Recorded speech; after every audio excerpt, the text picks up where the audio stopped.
We all face tough choices, right? But what if the very tools we use to make them, our ideas of right and wrong, are actually the problem? Today we're going to dig into a new framework for these decisions, one that tries to replace rigid black and white morals with a formula based on something we all have: empathy. All right, so here's the plan. We'll start by digging into why traditional morals can sometimes let us down. Then we'll look at shifting our foundation from just beliefs to something deeper: empathy. After that, I'll break down the core concept, empathy-weighted suffering, and we'll walk through a cool thought experiment to see how it works. Then we'll define its ultimate goal, and finally, wrap up by looking at what this new tool could actually mean for us.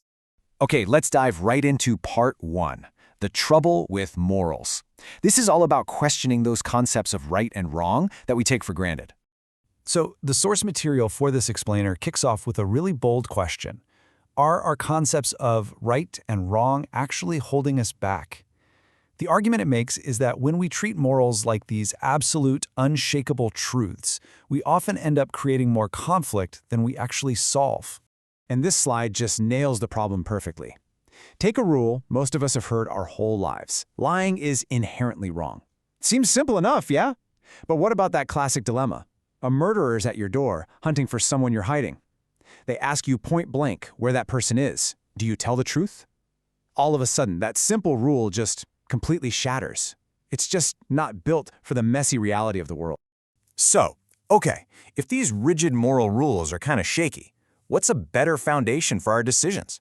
The source suggests we need to dig a little deeper, to move from the quicksand of beliefs to the solid ground of empathy.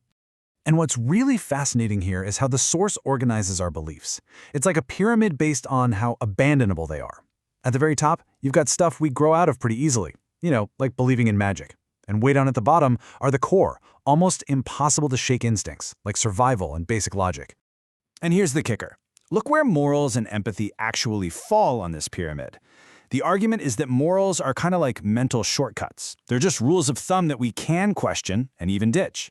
But empathy, our raw, gut-level ability to feel what someone else is feeling, that's rooted so much deeper. It's way closer to our core instincts, which could make it a much more stable and universal foundation to build on. And that foundation in empathy brings us to the absolute core idea of this entire explainer: empathy-weighted suffering. Okay, let's break this down because it sounds a little academic at first. Empathy-weighted suffering, or EWS for short, is an observer's total perceived suffering. It's not some objective number floating out in the universe. No, it's a personal calculation. You basically take the suffering of every single being involved in a decision, and then you multiply it by how much empathy you personally feel for them. It's basically a formula for your own conscience. And here's a super crucial point from the text that makes this really concrete. When it comes to yourself, the formula is dead simple. Your empathy for your own suffering is always 100%, 1-to-1. If you feel 10 units of pain, your EWS for yourself is 10. No discounts, no waiting, you feel what you feel. So how would you actually use this in real life? Well, think of it like your own personal EWS calculator. Step 1 is simple. Acknowledge the suffering of everyone involved, every being. Step 2, apply your own empathy weight. Maybe you feel 100% of your own pain, but say 20% of a close friend's, and maybe only 5% of a total stranger's. Then step 3, you just add it all up. That final number, that's the EWS score for that particular choice, from your point of view. Okay, so that's the theory, but let's see how this thing actually works in practice. We're going to use a thought experiment from the source called a universe of 3. All right, here's the setup. The entire universe has just 3 people: Larry, Mary, and Nancy, and 5 crabs. That's it.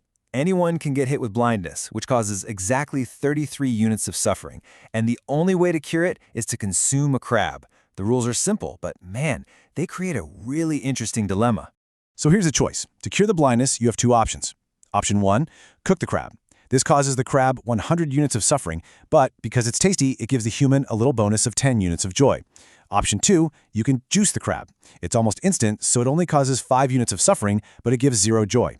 Either way, the cure works. Now let's look at this from Mary's perspective when she's the one who's blind. As you can see from the chart, cooking the crab actually reduces her personal suffering more than juicing it does. Now why is that? It's because that little bit of joy she gets from the tasty meal acts as a distraction from her own pain. So even though the crab suffers way more, her total perceived suffering, her EWS, is actually a little bit lower. But, and this is a huge but, let's flip the perspective. What does this whole situation look like to an outside observer, to Larry? When he runs the numbers, juicing the crab is the absolute no-brainer. From his point of view, the massive amount of suffering the crab goes through when it's cooked totally outweighs that tiny bit of joy Mary gets.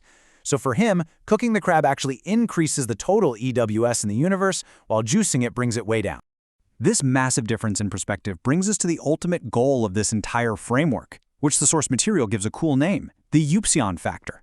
The Upsilon Factor is really just the guiding principle. It's the one, simple core directive. Always, always choose the action that minimizes the total empathy-weighted suffering. It's a single, clear goal. Just find the minimum EWS. And this is absolutely crucial to understand. The goal here is not to maximize happiness, which is what a system like, say, utilitarianism might tell you to do.